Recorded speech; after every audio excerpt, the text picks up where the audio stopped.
Good day, mates and matettes, and welcome back to Fishing for Icebergs Let's Build Fortress. And this is for the last time, because now the fortress is complete.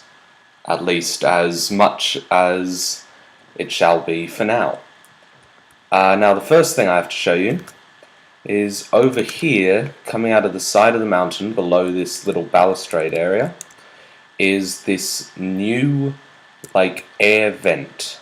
Now this is a third chimney leading into the structure, and you'll find out where that goes in just a couple of minutes. Now the first thing to show you is the new detailing.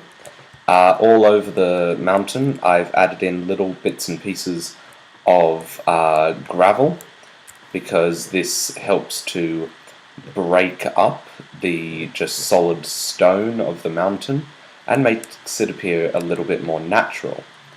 On top of this, the structure has also had some cracked stone bricks added to it here and there in order to alleviate the sight of just large walls of stone brick. Now as we head inside, this first room here has now been filled with all these crates. This is because this is like the back entrance, like the service entrance to the fortress, while the front entrance is over there for guests and the such. But back here is where any shipments would go. Now, we've been down here before, because this leads down to the servants' mess area, but there is now a new door on the other side of the structure, which leads down into the depths. Now this staircase comes down and links up here with this staircase which I showed you last time, leading from this side corridor that connects to the two towers. Now if we just head back down the stairs, I can show you the basement, which has now been completed. The basement area is currently a massive storeroom, like the main area. There are all of the normal crates and boxes and stuff, but then there are also these larger composite crates which are made out of note blocks. The reason I chose note blocks is because they have this nice textured surface which gives the impression of some sort of worked wood, which is fitting for a crate. Don't ask me how they got down here. This world has portals, so I'm just going to say magic. Now the entrance over there leads back up to those staircases as I showed you, but if we head up this one here, this staircase heads up to the servants' mess hall, so that the people who work down here with the crates and the such, that's a mistake, can quickly get up to have some food, and it just adds a bit of interconnectivity to the entire structure. Now, there are also 4 ground level doors in the corners of this room, and I'll start with this one. Now, this one over here leads to these 2 doors, but first there's this lever. Now, this lever controls the lighting in this section of the build. God damn it, man. Finish your builds! God! Anyway, it controls the lighting in this section. Now, why is it necessary to have on and off lighting here? Well, because this is the airlock that leads into the dungeons.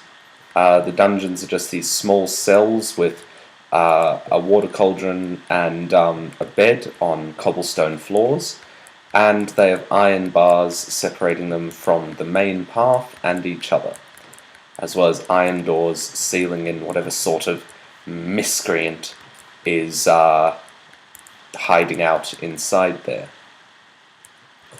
Now, as we head back out of here, we can head across into the opposite room, and opposite the prison is a guard barracks, because frankly that's what you need near prisoners. You need a bunch of guards to go and frickin' bash them over the head in case they decide to, break out or anything.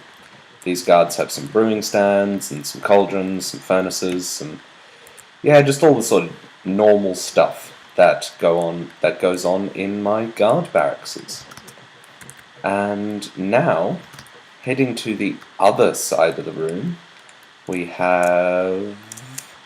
That's the interesting one, I'll leave that for last. We have a bathroom, which again, it's a fairly standard bathroom. It's got this nice cobblestone on the roof, because that just adds a bit of texture. And just, yeah, bath stalls, large communal bath, because this is medieval times. They didn't have all the fancy plumbing and stuff for individual baths. And, oh yeah, and of course, around the room here, you can see the use of more cobblestone, orange stained clay, and that just gives a bit of detailing to this room, as well as the green stained clay and obsidian up near the roof. Now we get to the interesting one.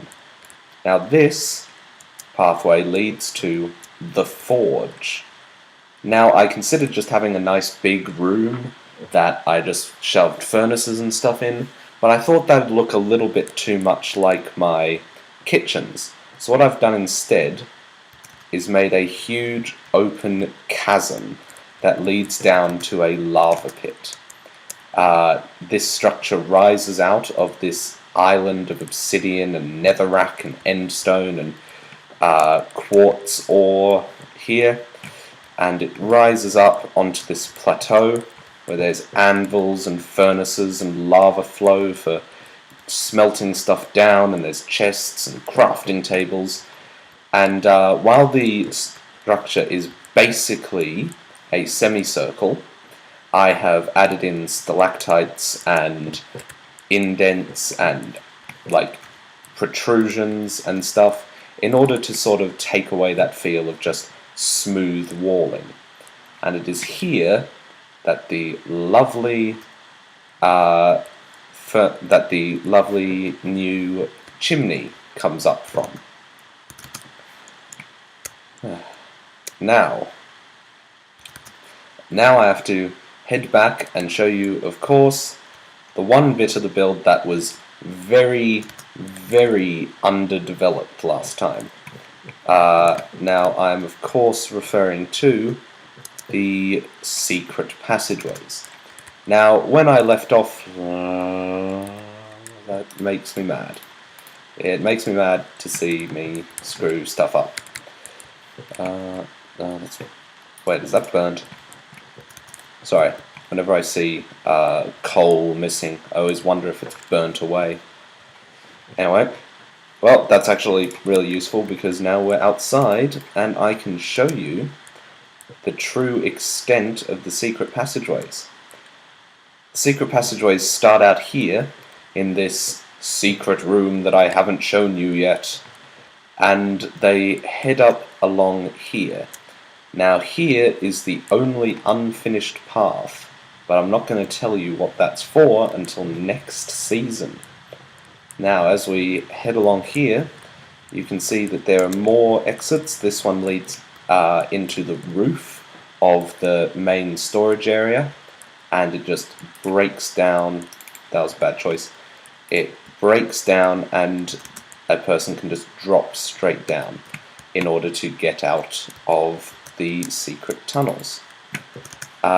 This also heads back up here, and you can see now that the tunnels head back into that main fort structure. They head this heads into one of the private rooms, and this is where the king would put a lord or lady, probably considering the era, but maybe a lord, I don't know, who he's intimate with, but who isn't the queen. This is just an easy way for him to get in and have a little bit of fun. Now there are other ones. This passageway along here heads down and enters into the servants' quarters. This passageway heads into the new chimney. There's passageways here that head into one of the storerooms, one of the earlier storerooms at the front of the structure, and also more passageways which lead into bathrooms and other private quarters, and here it leads into the main front entrance area. But exploring all of these tunnels would take forever, so I'm not going to do that right now. And on top of it taking forever, they're rather boring. There's not a whole lot in them. They're just narrow passageways that lead from place to place. Oh god, I just fell. Anyway, coming back up through the floor here, it is now time to show you the secret room that part of the tunnels headed to, and that is up here. Now this diamond blocked, nether bricked entrance heads down to the King's Vault. The first doorway is here, which just opens up this very simple stone brick chiseled thing. This is obviously not meant to be a defense for the vault, as, well, one lever on the outside. It's rather easy to get into. As you can see, there's a little bit of texturing into the floor here, but as we head down, we are greeted with 10 levers and this barricade. Now, this is the defense that actually sort of does something. And now I have to try and remember the combination. Bear with me. 3 on that side, 2 on this side, and no, it must be the other way around. That, and there you go. The 4 doors open, iron and nether brick, followed by brick and sandstone, and then iron and nether brick again, and it leads into the King's Vault. The King's Vault is nicely detailed with these obsidian, redstone and nether brick sections, as well as these roof cobblestone sections. And the entire thing is absolutely jam-packed with all of the King's preciousnesses, because that's now a word. I've made another word in this series, so yay me. And now you see, even if you get just one wrong, the entire thing seals up. So all of them are left in the upward position, and the vault stays sealed. And yeah, that is the entirety of the fortress. There's all this basement section, which I've shown you in this episode. However, if you're new to the series, make sure you go back and watch the previous episodes in which I built stuff like this great hall and the servants' passageways and the royal quarters that are that way. And now, as we head out the main entrance of the build, it's time to think about what's going to come next. I know what I think I should be doing, but if anyone wants to leave me any suggestions about what I should build onto this, please post that in the comments. And, ladies and gentlemen, that's it. It's finished. Welcome to the fortress. Alright, have a nice day, everyone.